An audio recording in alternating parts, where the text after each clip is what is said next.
Spent the last, I don't know, 48 hours pretty much on the road. Slept about 8 hours.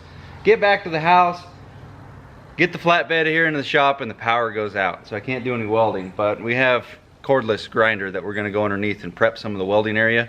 Bought this bed a couple months ago in preparation for the new truck. Didn't know when the truck was gonna be here, but they had the bed in stock. Comes with B&W turnover ball, so it'll be easy to upgrade to a 3-inch ball and degrade to a 2 5/16 depending on which trailer I'm gonna be running. Hopefully later this year we'll have the 3-inch required trailer.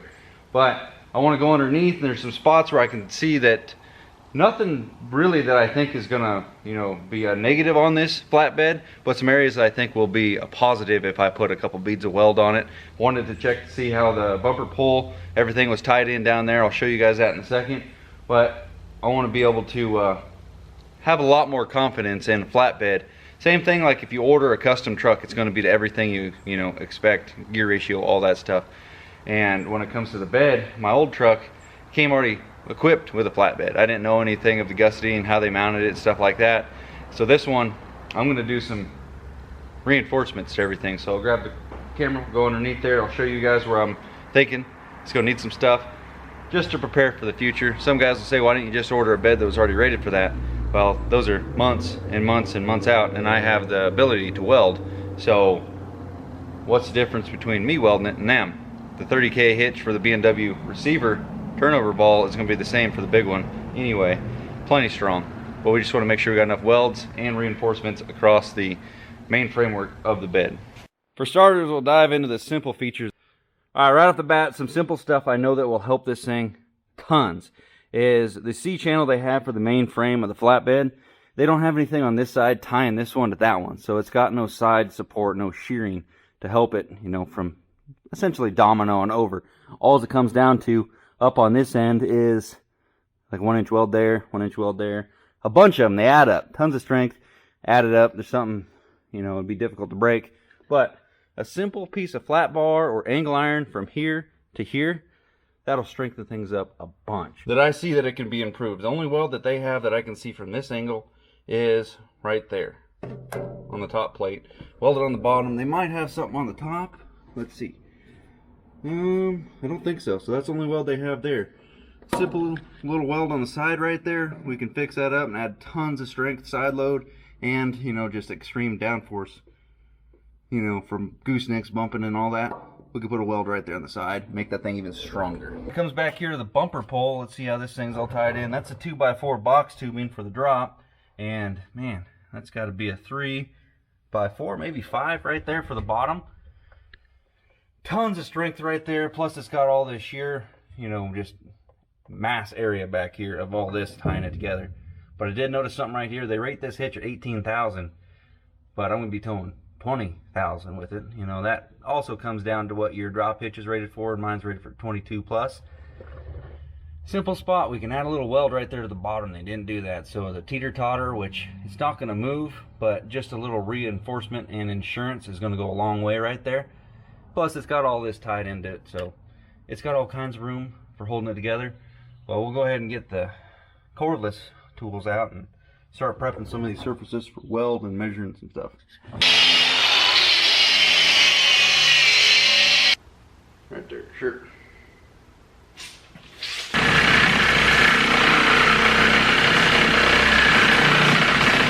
Is this battery dead? Yep.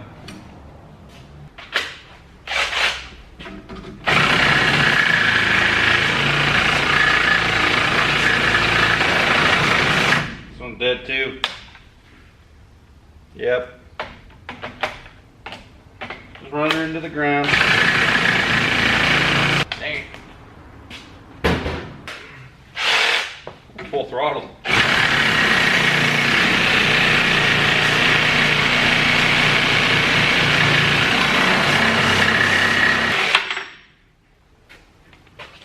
How did I do? Oh, perfect. Money.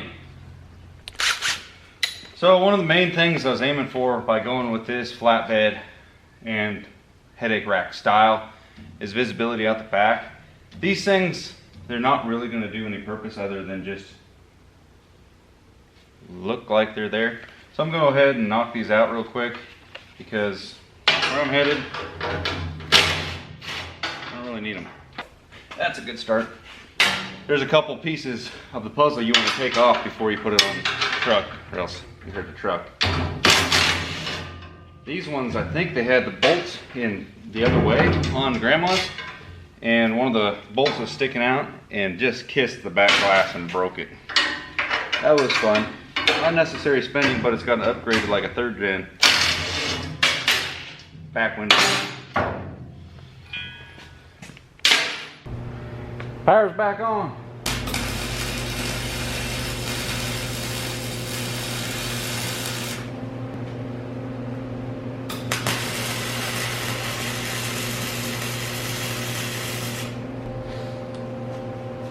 About to go under. You don't want to see this. I had to wear protection for this one. It done? Good boy. Got the new flatbed underneath. Welded up a little bit stronger so that gooseneck ball ain't going nowhere. Extra weld there. Look at all this extra stuff I put right here. Inside and out. The only weld was right there.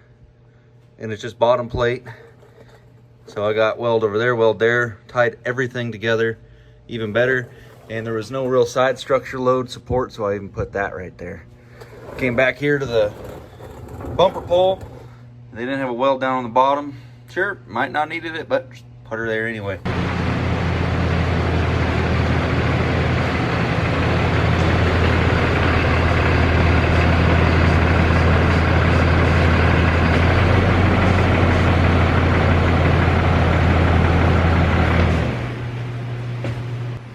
Got the bed already out there, painted over a lot of the welds that I added onto that thing. But I gotta snatch the spare tire off. I don't know if I'm gonna put it up top like I did the other truck or not. But Peterson was nice enough to add these mud flaps for us for the trip home. And then let's see, how do these go?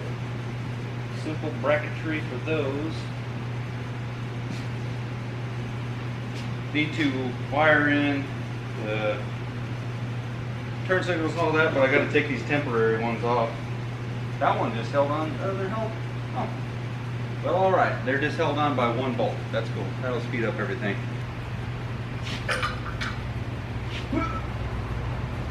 Oh, easy. It wasn't loose. They actually have like a little lug nut on it for the temporary. I don't know if it's cheaper to buy one straight from Dodge, but it's on there and I don't have to track nothing down. Weighs about 6 tons. Oh, yep. Oh, I'll burn you. The steel ones are BS heavy. Get rid of the steels, at least the outer and the fronts. That saves you quite a bit of weight. Boys up there said it's not very often they get somebody to come pick the cab chassis up and drive it home without bed. I remember being a little kid, my dad picked up his 01. The year was 2000 when he got that rig. Yeah, he drove that sucker home with no bed. Went home and built the bed himself. Whew, that looks like a factory hole too, so they didn't drill in my frame. Much appreciated. That's like a perfect position too. Not supposed to drill on the top of these things. Factory's got a couple rivets here and there because I guess that's what you got to do. But it was a bumpy ride home to say the least. And coincidentally, 9/16 is what I used on everything taking the headache racks up apart earlier. Didn't have to chase down more bolts. Sometimes a plan comes together and you gotta say sweet, because it doesn't happen that often. Extra hardware now too. Wow. What if this is 9? No, it's not. Dang it. Oh, okay.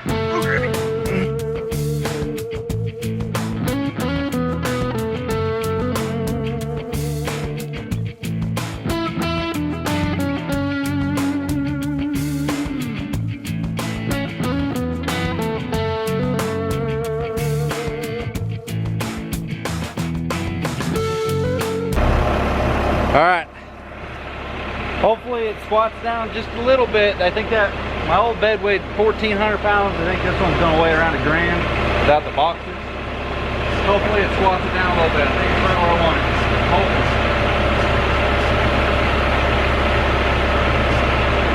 move it all.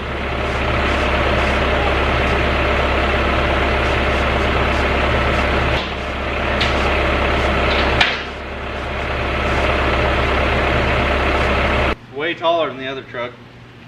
Kind of indifferent about that. I don't really like a high up flatbed, but let's get in here.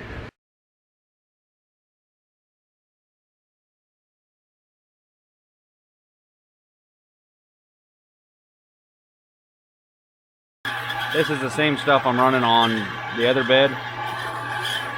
There's the first piece cut out.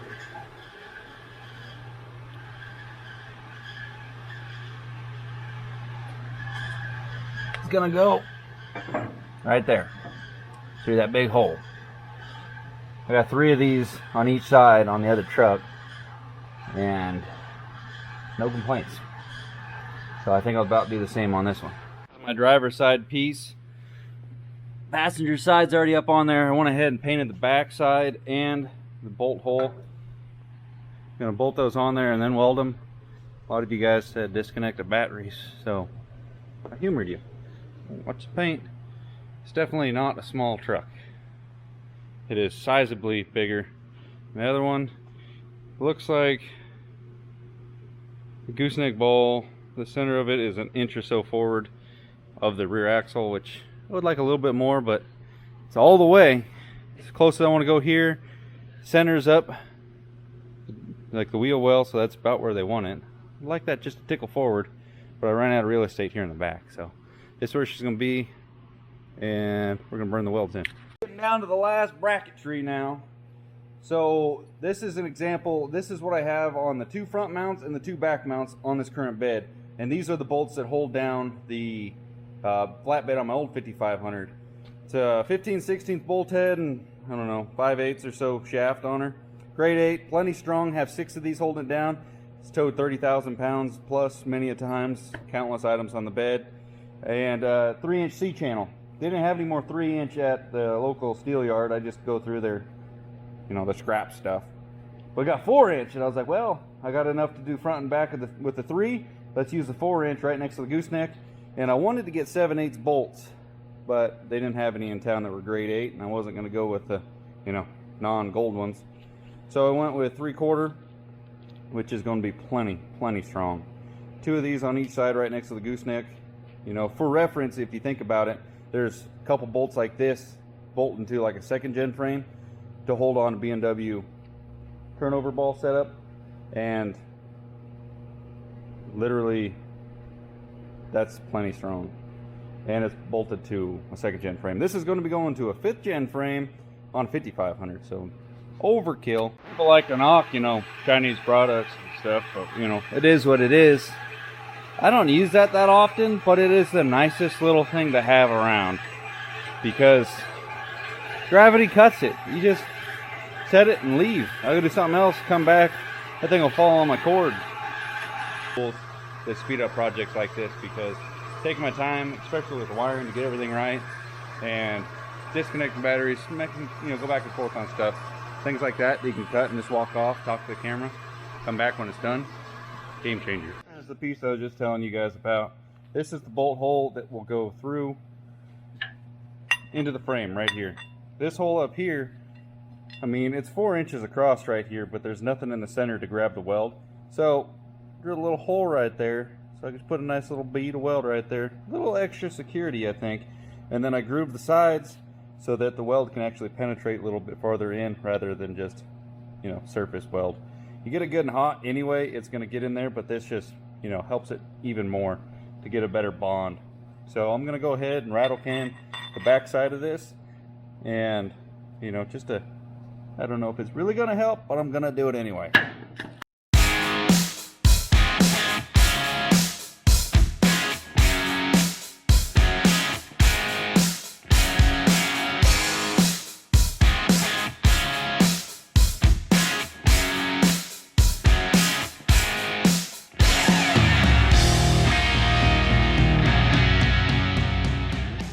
Show you guys the welds. Let's see what you think. Now, these welds are grooved in, 1 pass and then a 2nd pass. On the left side, I'm going to show you, this was going upwards, okay? See your guys' opinion on this. A lot of people say you gotta do that. I don't know why, but that weld doesn't come out near as clean when you're going against gravity, but I believe you could get a better penetration because it's hanging out longer. That weld over there, look how much cleaner that one is. Again, that's 2 welds. That's a weld on top of another weld. Then I got my center. Like, I'll show you my other 5500 on what they did. They got it, you know, halfway up, welded, and then welded across the top. I even tied into that guy right there, and back here I tied right into it as well. So this is what the other truck had. Literally just 3-inch channel. That's the same size bolt they had. Back here I went to 4-inch, did the center notch, bigger bolt. I'm fairly confident with that. On that note, oh, that's the last weld. Let her cool off a little bit, clean her down a little bit, and then paint it. Mud flap thing was in the way, so I had to put those at an angle, which is fine. It's kind of where the other truck was anyway. And I did the drill thing on that one. So, plus all this reinforcement. Oh, it's been a lot of hoops to jump through. No complaining. It's just trial and error on some stuff, but I want to make sure this thing is solid.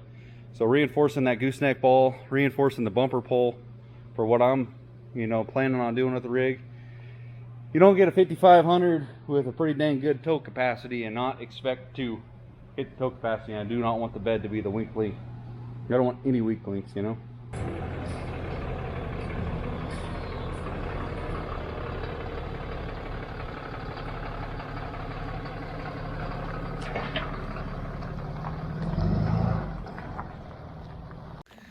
Well, this is definitely a fun project. It's a little nerve-wracking welding on a brand new truck like that, but fortunately I'm gonna have to break this video into a multi-part series because there is quite a bit more structural reinforcements that are required on this whole bed. I didn't buy a cheap bed. I didn't buy just the bottom of the barrel junk. I bought something that I planned on keeping for a long time, bought what I thought was quality, but there are some areas that obvious you guys saw in this video that need attention. So don't get this confused with that being the permanent tank on the back. That's just temporary. The orange strap should note that. Also, it's not going to be a non-skirted bed. I saved $4,500 by opting out of getting the skirted flatbed from factory. I got $500 in steel, which is plenty enough to build me 4 custom toolboxes. Bought a nice metal brake, and I'll be able to build the custom headache rack L-tank shaped thing, so maximum visibility out the back will be acquired. But I don't want you guys thinking it's not going to be sleek with, you know, no skirted nest down there. I'm plenty money ahead as it is right now, and I'm going to get the toolboxes that I want. But thank you guys so much for watching. Hit them buttons, like, comment, subscribe, and we'll see you on part 2. But the build date for the engine in my truck is my birthday, which is cool as hell. I thought I would check my dad's, and his was built 2 days before. Both these trucks were built in February 22. Engine was built January 27th, 22. I think that's cool. Done deal. Well, that's not going to be in this video. So this little piece will go right there.